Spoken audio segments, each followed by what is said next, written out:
o governo federal anunciou que não deverá fazer novas rodadas do leilão do arroz. Lembra desse assunto? Bastante repercutido também. E polêmico, pois é. E não à toa, porque veio aí mexer, né, com a ala ligada ao agronegócio.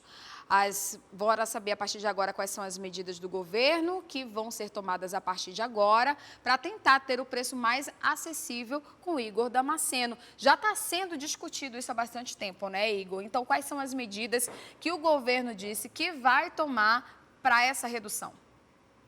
Pois é, Ju, só para a gente contextualizar, tudo isso aconteceu por causa da tragédia climática lá no estado do Rio Grande do Sul. O estado é responsável por 70% da produção de arroz no país e, de acordo com o governo federal, por causa dessa enchente, houve muitas perdas na produção do grão neste ano. Exatamente por isso, o Rio Grande do Sul não ia poder arcar com os compromissos, segundo divulgou o Ministério da Agricultura. Então, o governo federal teve essa ideia de abrir esse leilão para que empresas brasileiras recebam empréstimos do governo federal e consigam comprar arroz de outros países. O processo é muito simples. Por exemplo, esse produto, o arroz que a gente compra hoje no supermercado, é o que foi produzido na safra do ano passado. O arroz que foi produzido na safra do início deste ano e que foi perdido por causa das enchentes climáticas, ele só deve chegar às prateleiras dos supermercados no fim desse ano ou no início do ano que vem. Ou seja, havia um risco de desabastecimento de arroz em todo o país já a partir do início de 2025. E se não tem muito produto, pode ser que o preço dispare. Antes mesmo da tragédia climática, o arroz já estava muito caro. Aqui em Brasília, por exemplo, o pacote de 5 quilos já custava R$ 40, e esse preço pode aumentar ainda mais por causa da tragédia climática. Então, para evitar esse risco de desabastecimento e também a escalada de preços do arroz, então o governo federal decidiu comprar arroz de fora e trazer ali uma estabilidade. O leilão chegou a ser feito, 4 empresas foram vencedoras, só que a Conab, que é a Companhia Nacional de Abastecimento, ela disse o seguinte: 3 das empresas vencedoras não trabalham diretamente com o produto, não trabalham com arroz. Então, ela não entende de logística e muito provavelmente não vai conseguir concluir, não vai conseguir ali se comprometer com um contrato fechado com o governo federal. Ou seja, em outras palavras, a Conab disse que 3 das empresas vencedoras do leilão poderiam dar um calote no governo federal. Uma outra situação polêmica, ainda mais polêmica, é que uma dessas empresas vencedoras, o dono dela, é parente do então secretário de Políticas Agrícolas, que é o Neri Geller, ou seja, haveria um conflito de interesses nesse leilão. A Conab pediu a suspensão do leilão, o governo federal acatou e se comprometeu a fazer um outro leilão. O problema é que estourou aí esse caso, não pegou nada bem para o governo federal, o conflito de interesses, as empresas que poderiam dar calote, não pegou nada bem. Ontem, o ministro da Agricultura, Carlos Fávaro, aqui no Palácio do Planalto, concedeu, ele teve uma reunião a portas fechadas com representantes da Federação de Arrozeiros do Rio Grande do Sul. E para quê? Para eles chegarem num consenso e definirem estratégias de logística, de produção e de estabilidade de preço para que o governo federal não precisasse cumprir um novo leilão.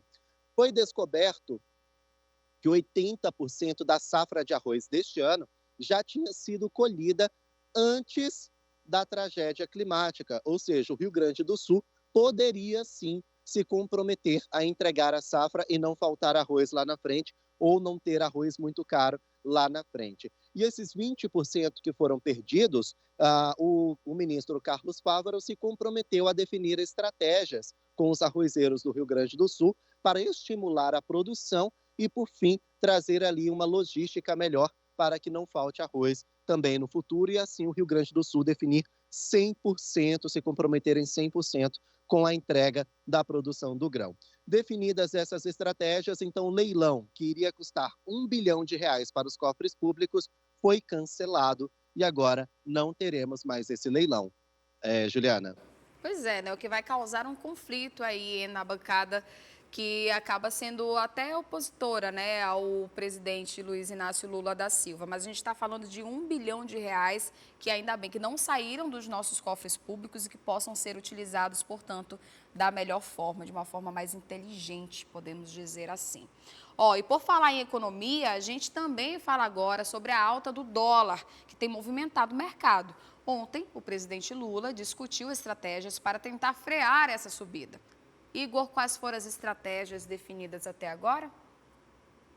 Reunião de emergência convocada pelo presidente Lula com o ministro da Fazenda, Fernando Haddad, e também com a ministra do Planejamento e Orçamento, Simone Tebet. Ontem, Juliana, a gente entrou aqui no Manhã no Ar anunciando essa reunião de emergência convocada pelo presidente Lula. Iria acontecer amanhã de manhã, mas acabou acontecendo ontem à noite mesmo, no Palácio do Planalto. E essa reunião, Ju, ela foi bastante importante para que o presidente Lula entregasse alguns recados para o mercado financeiro. E são 2 recados para o mercado. Ele disse o seguinte, que a equipe econômica do governo federal é obrigada a cumprir o arcabouço fiscal. O arcabouço é um mecanismo utilizado pelo governo para estipular um teto de gastos, para que o governo não gaste além do que pode. E uma outra definição, o governo federal vai cortar 25 bilhões de reais do orçamento do ano que vem para evitar aí um gasto público desenfreado. Eu não estou falando de bloqueio. Bloqueio é quando o governo segura um montante de dinheiro e libera depois para que a situação melhore. Eu estou falando de corte mesmo. O governo vai deixar de gastar, não vai ter esse dinheiro de 25 bilhões de reais, justamente para evitar um aumento da dívida pública. O ministro Fernando Haddad deu uma coletiva de imprensa depois dessa reunião. Vamos acompanhar.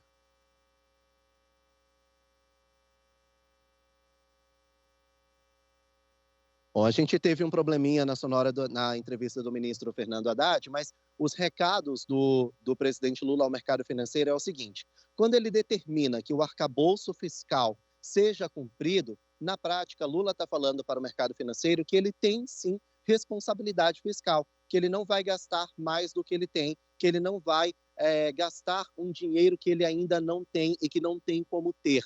Então, ele disse para o mercado financeiro que há, sim, uma responsabilidade fiscal.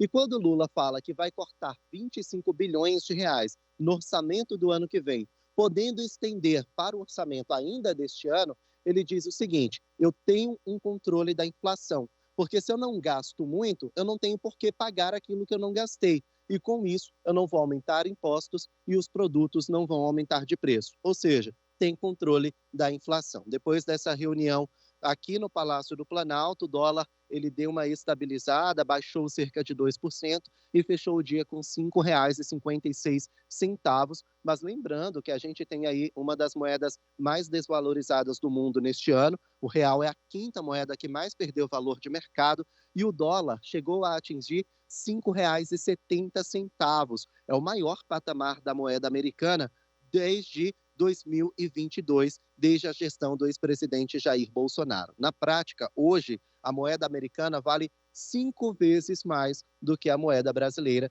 Então, esse é o recado de Lula para dar uma acalmada no mercado financeiro. A expectativa agora é pela resposta do mercado. Daqui a pouco, a Bolsa de Valores vai abrir, por volta das 9 horas da manhã, e a expectativa do governo federal é que abra no azul, ou seja, que há tendência de valorização da Bovespa. A gente vai seguir acompanhando para saber se a resposta do mercado financeiro é positiva.